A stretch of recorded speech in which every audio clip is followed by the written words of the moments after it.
Welcome back to Muslim Philosophers. Tonight, as the world quiets and the stars begin to shimmer, let us journey back over 1,000 years to the golden age of learning to Baghdad, the heart of the Abbasid Caliphate. There, among the scholars and poets, lived a man whose mind was as bright as the desert dawn, Yaqub ibn Ishaq Al-Kindi. May Allah have mercy on him, known throughout the world as Al-Kindi, the philosopher of the Arabs. So settle in. Allah, let your mind drift like a calm breeze across the sands of time, and let us remember a man who taught that reason and faith are not opposites, but companions on the same road. In the 9th century, Baghdad was unlike any other city. The streets hummed with languages from every corner of the world: Persian, Greek, Syriac, and Arabic. Caravans arrived with scrolls of philosophy, medicine, mathematics, and music.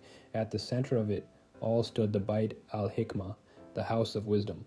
There, under soft candlelight, Al-Kindi worked. He translated ancient Greek and Roman works into Arabic, not just word for word, but heart to heart, bridging civilizations, preserving knowledge for generations yet to come.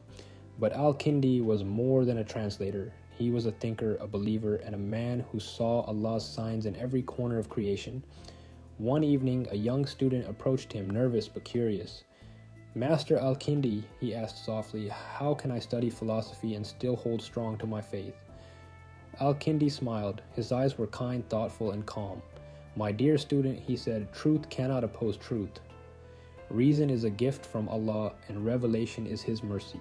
The mind and the heart must walk together, never apart."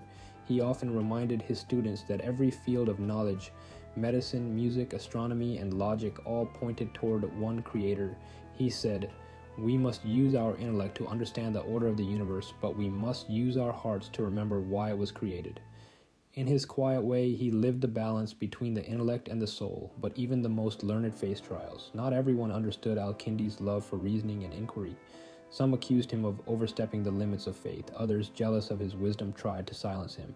There were days when his books were confiscated and his voice for a time was pushed aside, yet Al-Kindi did not respond with anger. Instead, he turned inward toward patience and reflection. He wrote, "We should not grieve for what is taken away from us, for grief does not return what is lost.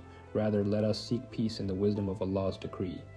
His serenity was his strength. He taught that a wise person is not one who avoids hardship, but one who remains calm when hardship comes.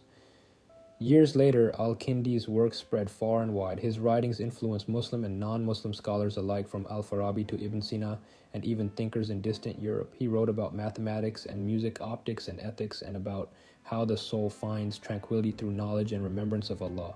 Even today, when we pause to think deeply, to seek meaning beyond the surface, we walk the path he once walked. His legacy reminds us that faith and intellect are not enemies. They are like the two wings of a bird. One cannot soar without the other.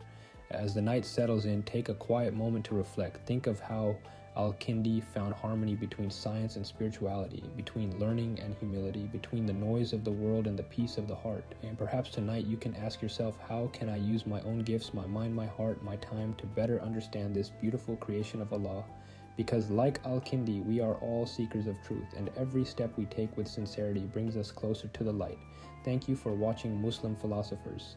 May Allah bless your night with peace, reflection, and tranquility. If you enjoyed this story, please remember to like, share, and subscribe so that more hearts can find inspiration in the wisdom of our Islamic heritage.